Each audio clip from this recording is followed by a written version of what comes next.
Hello student, this question basically asked in year 2012. Okay, and this question is basically from the chapter of AC circuit, and the question is like this. This question basically the linked question, linked answer question. Yes, in this we have basically the two questions. Yes. Okay, so if I just see the question, yes, in the circuit zone, the 3 voltmeter readings are V1 is equal to 220 volt, V2 is equal to 122 volt, and V3 is equal to 136 volt, and the respective circuit is given. Okay, the power factor of the load is, and the second question is, if RL is 5 ohm, the approximate power consumption in the load is. So basically we have two questions. Okay, and these are basically the linked answer question. Yes, and now we see the solution of this question in very much detail. सो देखिए ध्यान से, जैसा कि इस question में आपको given है कि कहीं ना कहीं V1 की वैल्यू 220 वोल्ट है, V2 122 वोल्ट है, एंड V3 136 वोल्ट है।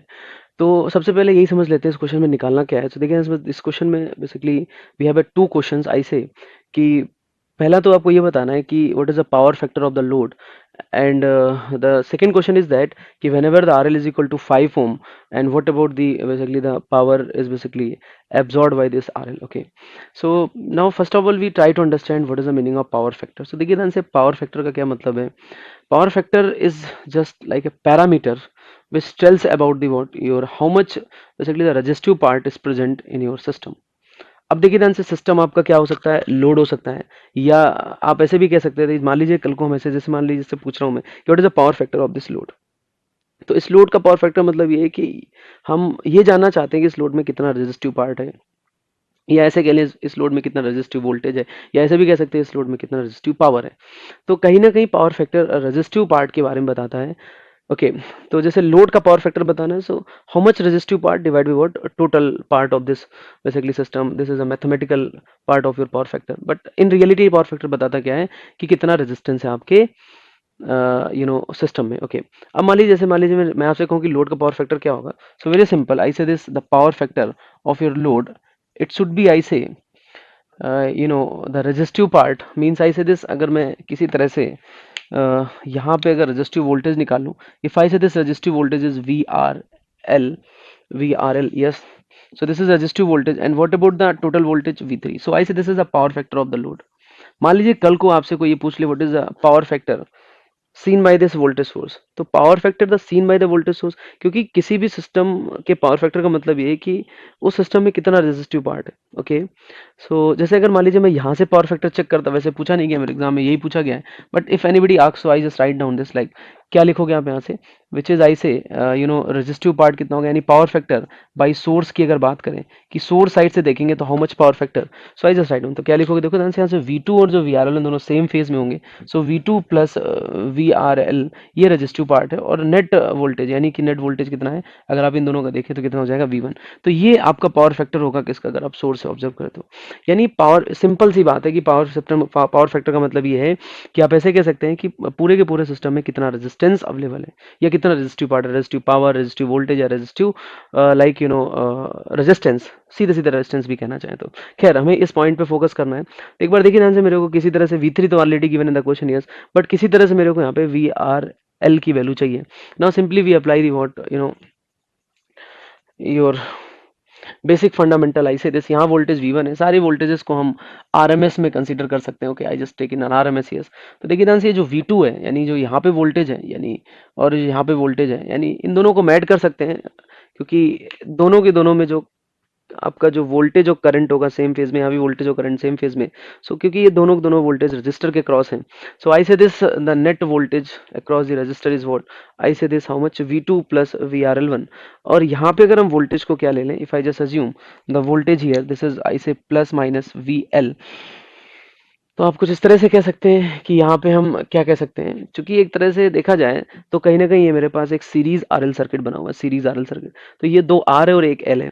So we apply the mathematical result. Okay, so here we have V1 is equal to, I say it should be this V2 plus VRL whole square, means this is resistive voltage square, plus I say this reactive voltage square, I say this VL square, and it should be the net voltage. Okay, यहाँ पे एक और mathematical results लिखा जा सकता है along with I say this, क्योंकि आप देख पा रहे हैं यहाँ पे जो नेट वोल्टेज है वो आपका क्या है, V3 है।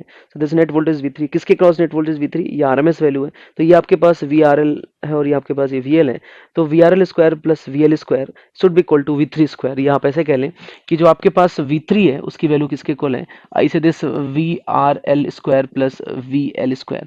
तो कहीं ना कहीं यहाँ पे जो V3 की वैल्यू है वो किसके इक्वल है, आपके है under root VRL square plus VL square. ठीक है, अब देखो ध्यान से मेरी बात को समझो आप, इसको अगर एक बार हम ओपन कर दें तो क्या आएगा यहाँ से, V1 square is equal to I say this V2 square plus VRL square plus 2V2 VRL and plus VL square. Now if I see simply if I solve this equation I say, तो यहाँ पे कहने के एक बार इसको हम square अगर open करें तो यहाँ से स्क्वायर करें तो क्या आएगा, V3 square I say it should be I say VRL square plus VL square. So VRL square plus VL square. अब देखिए ध्यान से, अगर आप थोड़ा सा सिंप्लीफाई करें तो ये VRL स्क्वायर और ये VL स्क्वायर दोनों को अगर आप ऐड करें तो आप देखेंगे यहाँ से क्या निकल आएगा, ये V3 square. So V1 square is equal to V2 square plus V3 square और यहाँ पे क्या आ जाएगा, ये 2V2 VRL। तो यहाँ पे मेरे पास क्या निकल के आ रहा है, V1 square plus V2 square plus क्या आ जाएगा आपका यहाँ से V3 square plus 2V2 VRL। Means I say this in this expression we know all the parameters. I V1 मेरे को पता है, V2 मेरे को पता है, V3 मेरे को पता है, V2 भी पता है, and simply if I solve this expression so we get the VRL। So VRL की वैल्यू यहाँ से आ जाएगी 61.55 इफ आई जस्ट रिप्लेस। तो यहाँ पे V1 की वैल्यू रख दीजिएगा, V2 V3 और V2 सारी वैल्यू जैसे रिप्लेस करेंगे so we get the VRL1 is equal to VRL is equal to 61.55। So once we get the VRL we get, and just I replace here. So what about the power factor? Okay, in if I just see the in load, so what about this, it should be, I say this is 61.55 divided by this is 136. Whenever I try to solve it should be 0.45. So the power factor of the load is 0.45. Yes, if anybody asks the power factor of the source, so V2 मेरे को पता है, VRL आपने निकाला था, V1 से divide कर देंगे तो पावर फैक्टर आ जाएगा किसका, आपका, यानी यहाँ से ऑब्जर्व करने पे, यानी यहाँ से देखने में कितना रेजिस्टिव पार्ट है पता चल जाएगा। अभी हम किस बात पे इंटरेस्टेड थे, how much resistive part is present in the load. Now I just try to calculate the another question. This is the first part of this question. Okay, now I just try to solve the second part. Now just observe the second part. Second part में क्या कह रहा है आपसे कि if VRL is equal to 5 ohm, अगर हम VRL की वैल्यू 5 ohm कर दें, so how much power is basically dissipated or absorbed by this RL?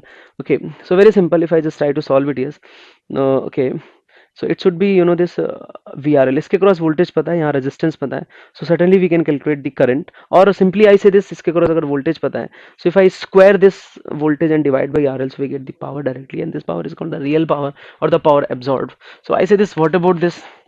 So whenever I just try to solve it, so we get the P is equal to VRL square divided by I say this VRL, okay, sorry, here the RL is equal to given 5 ohm, RL is equal to 5 ohm is given, okay, VRL square divided by RL, so V square by R if I just put, so VRL की value कितनी, 61.55 whole square and divide by this is, I say this is 5 ohm. So whenever I just try to solve it, so we get approximated to, basically I say this is 757, okay, okay, this is 757, but in the option we don't have the option like 757, but if I just approximate according to the option, so we can take the 750 watt. Okay, सो चूंकि option अगर आप देखते हैं तो कोई भी option में आपके पास 757 नहीं है, बट आप क्वेश्चन में लिखा हुआ है कि अप्रोक्सीमेट पावर कितनी होगी, तो कितनी होगी, 750 वॉट, आप आंसर लगा सकते हैं। तो देखिए ध्यान से, अगर इस क्वेश्चन को ऑब्जर्व करें जो कि बिल्कुल बेसिक फंडामेंटल पे है, तो बहुत ही मतलब एलिमेंट्री टाइप क्वेश्चन है। सो जो आपके गेट में क्वेश्चन आते हैं, चाहे वो एसी हो, ट्रांजिएंट हो या बेसिक्स हो, तो बहुत ही बेसिक फंडामेंटल्स पे आते हैं, आपको केवल बेसिक्स पता हो। क्वेश्चन देखने में आपको लगेगा बड़ा सा, बट आई से कि whenever we go through the solution we see the question is very much fundamental. हमने कुछ भी नहीं किया इसमें, सिंपल सा पावर फैक्टर का लॉजिक मेरे को पता था कि total resistive part divide by क्या कर दोगे आप यहाँ पे, जो आपका टोटल वोल्टेज है उसके क्रॉस, तो power factor means how much resistive part, तो ये मेरा एक पावर फैक्टर आ गया। ये पूछा गया था एनीबॉडी आस्क दिस, तो ये भी निकाल सकते हैं। और इसके बाद मेरे से कहा गया कि अगर आरएल को हम 5 ओम कर दे तो यहाँ पे करंट कितनी होगी, तो आपने करंट, तो इसमें कितनी पावर होगी, तो आई स्क्वायर इंटू आर कर सकते हैं, या वी स्क्वायर इंटू आर भी कर दें, एक ही बात है, क्योंकि यहाँ पे आपको वोल्टेज पता है इसके cross, voltage square divide by r भी करेंगे, we get the basically the same answer. Okay, so finally we basically conclude this solution, and hope so we understand. So thank you for watching this video.